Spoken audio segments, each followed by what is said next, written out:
Hello दोस्तों, स्वागत है आप सभी का। जैसे कि हम चर्चा कर रहे थे अरुधा को लेकर, तो एक और जातक का भी प्रश्न था कि अरुधा से उनके व्यक्तित्व के बारे में क्या पता चल सकता है, वो इसको जानना चाह रहे हैं। जो एक्चुअल प्रॉब्लम है उसको भी बताऊंगा और हल कहाँ तक हो सकता है इसकी भी हम चर्चा करेंगे। देखिए, अरुधा लगन जो है वो बेसिकली एक परसेप्शन दिखाता है कि दुनिया आपके बारे में क्या सोचेगी, वो कहाँ तक सही होगा, कहाँ तक गलत होगा, क्योंकि इंसान की अपनी अपनी सोच है। भविष्य में आगे कभी दो और ऐसे चार्ट्स दिखाऊंगा जहां पे कि हमें लगेगा कि ये कहीं और जा रहे हैं, काम कुछ और हो रहा होगा। क्योंकि अरुधा लगन जो है वो सिर्फ एक माया है कि आपके बारे में दूसरा इंसान क्या सोचता है, सिर्फ इतना ही। वो रियलिटी कितनी होगी इसके बारे में कोई बड़ी बातें नहीं की गई। आइए अब चर्चा करते हैं। ये जो लगन कुंडली बन रही है, इस लगन कुंडली में अरुधा लगन जो है वो थर्ड हाउस में आया।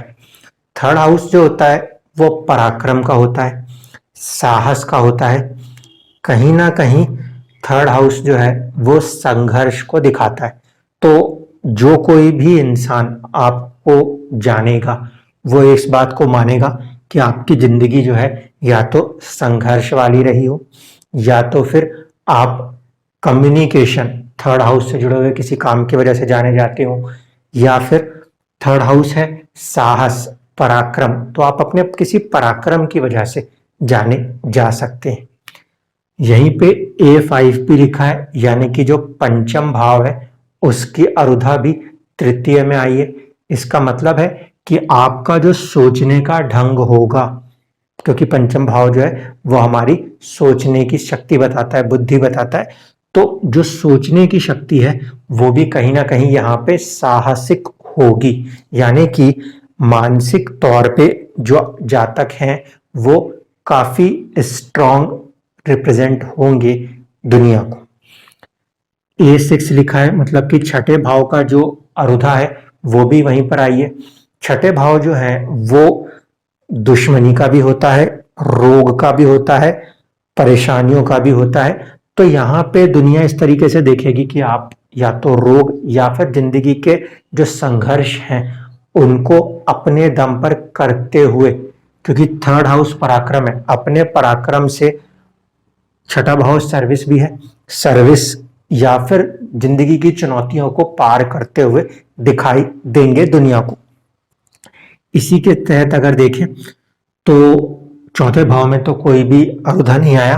पंचम भाव में अरुधा आया है A7 और A8। सेवंथ हाउस की अरुधा जो है वो कभी कभी ऐसा रिप्रेजेंटेशन दे सकती है कि जो आपका विवाह है उसमें कुछ प्रेम संबंध स्थापित रहा हो, या फिर आप अपने मन से कहीं ना कहीं अपने विवाह को करते हुए भी देख सकते हैं। A8 जो है वो अष्टम की अरुधा है। अष्टम की अरुधा जो है वो ऐसे में सामने वाले को या तो बहुत बड़ा खोजी, अष्टम भाव एस्ट्रोलॉजर भी होता है, अष्टम भाव जो है वो रिसर्च का भी होता है, अष्टम भाव जो है वो कहीं ना कहीं गूढ़ विद्याओं का होता है और उसका संबंध पंचम से बन रहा है। तो ऐसी विद्याओं का होना या ये आपके पास है, ऐसा भी दुनिया को प्रतीत हो सकता है। साथ ही साथ अष्टम भाव क्योंकि बदलाव का है, तो आपकी जो मानसिकता होगी वो चीजों को बदलने की तरफ ज्यादा चलती होगी। यानी जब भी कोई आपसे जुड़े तो ऐसा लगेगा कि आप जो आइडियाज उन्हें देना चाहते हो वो कुछ नया बदलाव, नया ट्रांसफॉर्मेशन करना चाहते, ऐसा दूसरों को लग सकता है। अब बात करें A3, यानी कि थर्ड हाउस की अरुधा, यानी कि साहस की, पराक्रम की जो अरुधा है वो छठे संघर्ष के भाव में गई है। इसका मतलब है कि कहीं ना कहीं हर एक चीज के अंदर जो भी आपको साहस और पराक्रम की बात है वो सारी चीजों में संघर्ष आप करते हुए दुनिया को दिखाई देंगे। थर्ड हाउस कम्युनिकेशन का भी है, तो कहीं ना कहीं आपको अपनी बात जब कहनी पड़ रही हो तो उसके में भी आपको अपनी बातों को कहने में संघर्ष करना पड़ता है, ऐसा प्रतीत होगा। सेकंड A2 जो है ये अरुधा आई है आपके कर्म के भाव में। तो ऐसा हो सकता है कि लोग माने आप अपने जो कर्म कर रहे हो उस कर्म को किसके लिए करोगे? A2 सेकंड हाउस सेविंग्स, धन को बचाने के लिए, पैसों को इकट्ठा करने के लिए आप कर्म करते हो, ऐसा लोगों को प्रतीत हो सकता है। फिर 11th हाउस में आए तो यहाँ पे कोई अरुधा नहीं है, ठीक है। 12th हाउस में आए तो A9 और A4 है। A9 का मतलब है किस्मत की अरुधा और A4 का मतलब है सुख भाव की अरुधा। ये दोनों जो है ये 12वें से जुड़े हैं। तो या तो लोग आपको विदेशों से जुड़ा हुआ, अस्पतालों से जुड़ा हुआ, जो हमारे जेल्स हैं उनसे जुड़ा हुआ देख के वहां से आपको खुश मान सकते हैं। क्यों? क्योंकि A4 मन को दर्शाता है और A9 जो है वो भाग्य भाव को दर्शाता है। तो भाग्य से ये चीजें प्राप्त हो या यहाँ पे मन लगे, सुख मिले, ऐसा लोगों को प्रतीत होगा। सुख मिलता है नहीं मिलता ये मुद्दा नहीं है, यहाँ बात हो रही है अरुधा, क्या प्रतीत होगा। इसी तरीके से जब हम A10 को देखते हैं, कर्म भाव की जो अरुधा है वो सेकंड हाउस में आई है, लेकिन देखिए 10वां भाव जो है वो स्टेटस को दर्शाता है, तो स्टेटस भाव की अरुधा जो है वो धन भाव में गई है। ऐसे स्थिति में कुछ लोगों को ऐसा लग सकता है कि आप जो है ना धन ज्यादा कमाने की प्रवृत्ति रखें, ऐसा उनको महसूस हो सकता है। इसमें नेगेटिव फैक्टर ये है कि गुरु जो है वो यहाँ पे नीच राशिस्थ है और 10वां भाव यदि स्टेटस है तो वहां पे किसी ग्रह का नीच हो जाना कहीं ना कहीं स्टेटस को एक नेगेटिव इमेज दे सकता है, ठीक है। जहां पे A10 की अरुधा गई है, स्टेटस की अरुधा गई है, वहां पे क्योंकि एक ग्रह नीच का है और ये कैसा ग्रह है? गुरु, विजडम का, ज्ञान का। तो अपनी किसी ज्ञान की कमी की वजह से या अपने किसी एथिकल, जुपिटर और सैटर्न में, जुपिटर को हम एथिकल प्लैनेट्स में से एक मानते हैं, तो कुछ एथिकल वाली चीजों को लेकर यहाँ पे ये इमेजेस को खराब करने की क्षमता रखता है, यानी कि ऐसा परसेप्शन जो है वो देखने को मिलेगा।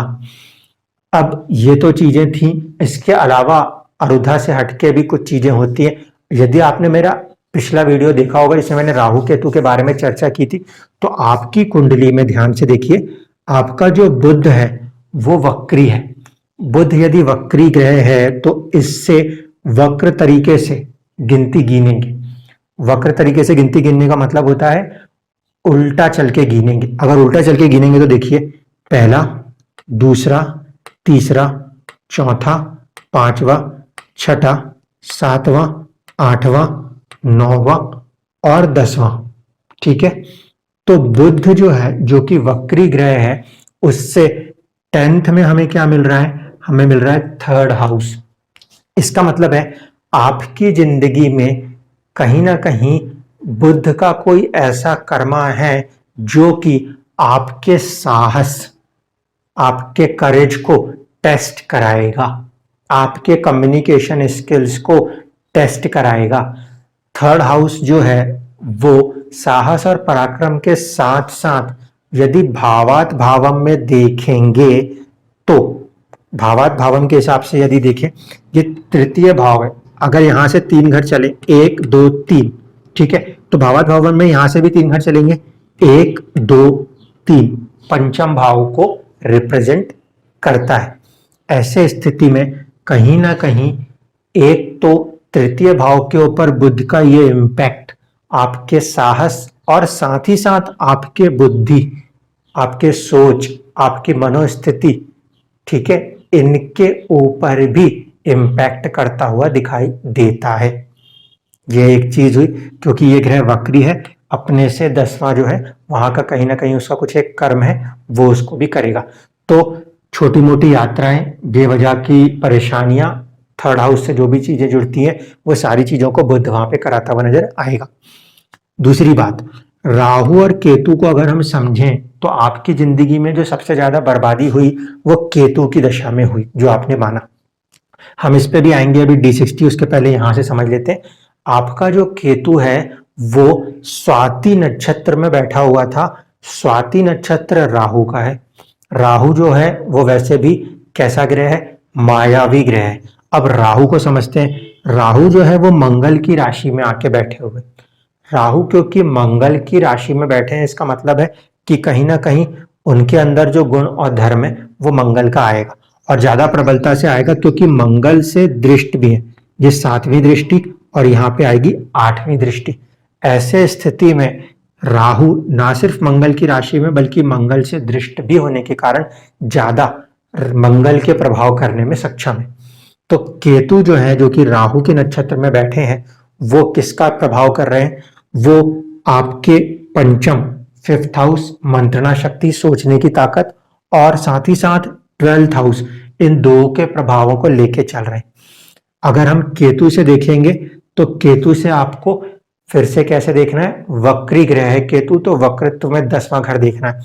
जब केतु की दशा चले ऐसी स्थिति में तो केतु कनेक्ट है राहु और इनडायरेक्टली मंगल से, जो कि 12th हाउस और 5th हाउस का स्वामी है। 5th हाउस का स्वामी होने के कारण मानसिक परेशानी देना, और 12th हाउस की वजह से बेवजह के खर्चे, और वो भी 12वां भाव भी मानसिक परेशानी को दर्शाता है, तो उससे जुड़ी हुई चीजें होनी तय हैं। अब केतु से 10वां जब हम गिनेंगे तो यहां से यहां तक आप सिंपली गिन लो, 9th होगा, ठीक है, 5 9, यह है 10वां।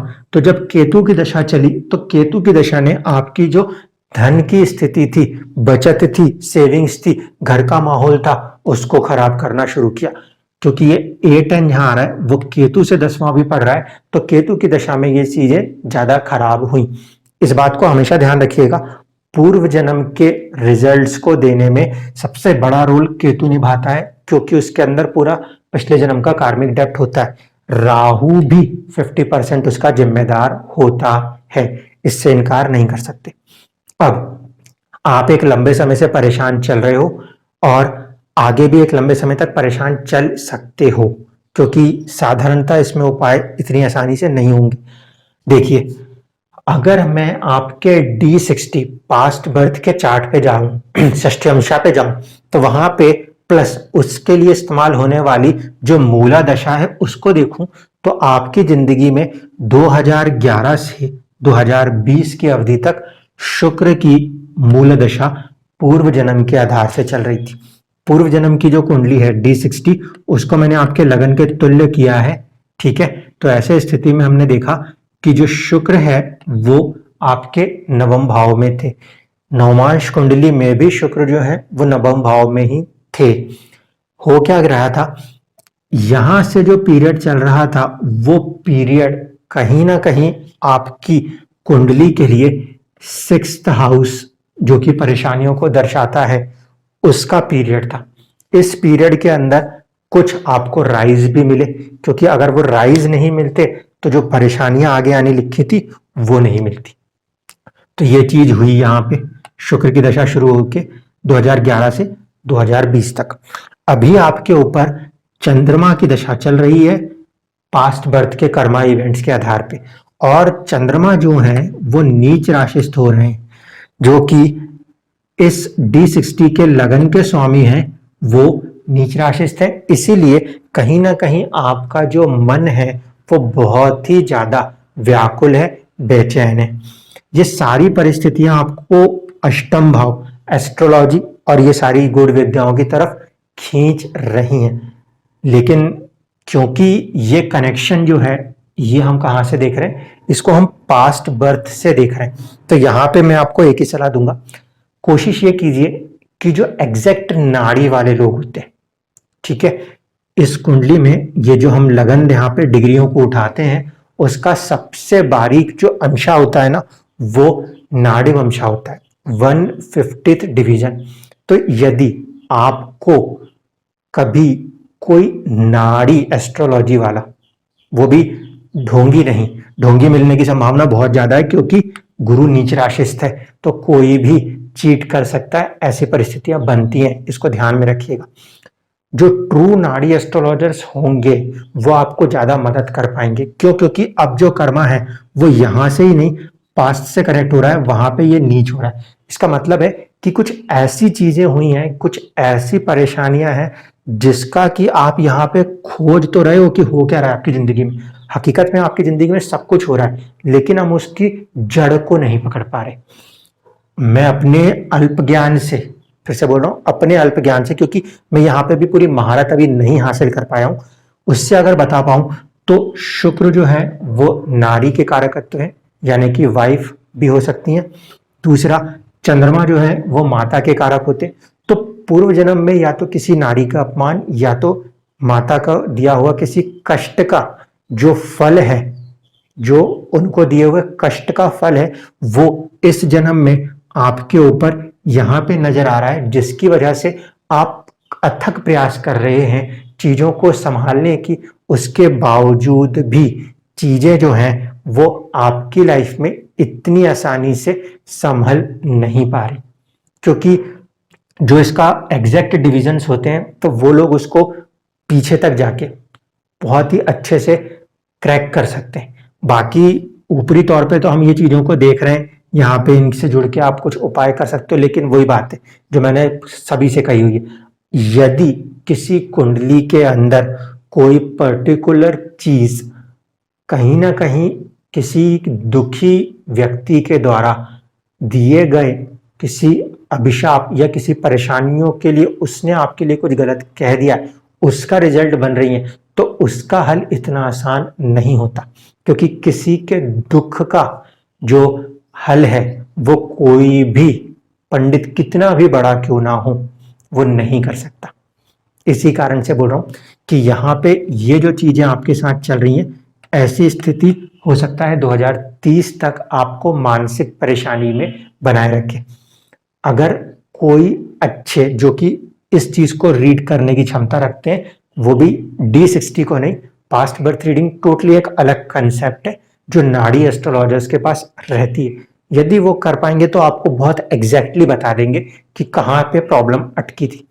वरना हम सिर्फ एक ग्राउंड बेस तक बता सकते हैं कि चंद्रमा की जो पीरियड अभी चल रही है पास्ट बर्थ कनेक्शन से, वो भी आपको परेशान किए हुए, जबकि आज की तारीख में आप केतु की दशा खत्म कर चुके हैं, शुक्र की दशा में आप हो। शुक्र की दशा जो है वो छठे भाव, 12वें भाव और लाभ भाव, इन 3 भावों के रिजल्ट्स आपकी जिंदगी में करेगी। जब सही वक्त आएगा, जब ये जो भी श्रापित या जो चीजें भी परेशान कर रही हैं वो अवधि गुजर जाएगी, तब फिर आप अपने लाइफ के अंदर एक ग्रोथ को देखेंगे। इसलिए जो आपकी जिंदगी की एक्चुअल परेशानी है उसका हल कहीं ना कहीं वो चंद्रमा में फंसा हुआ मुझे भी नजर आता है। धन्यवाद।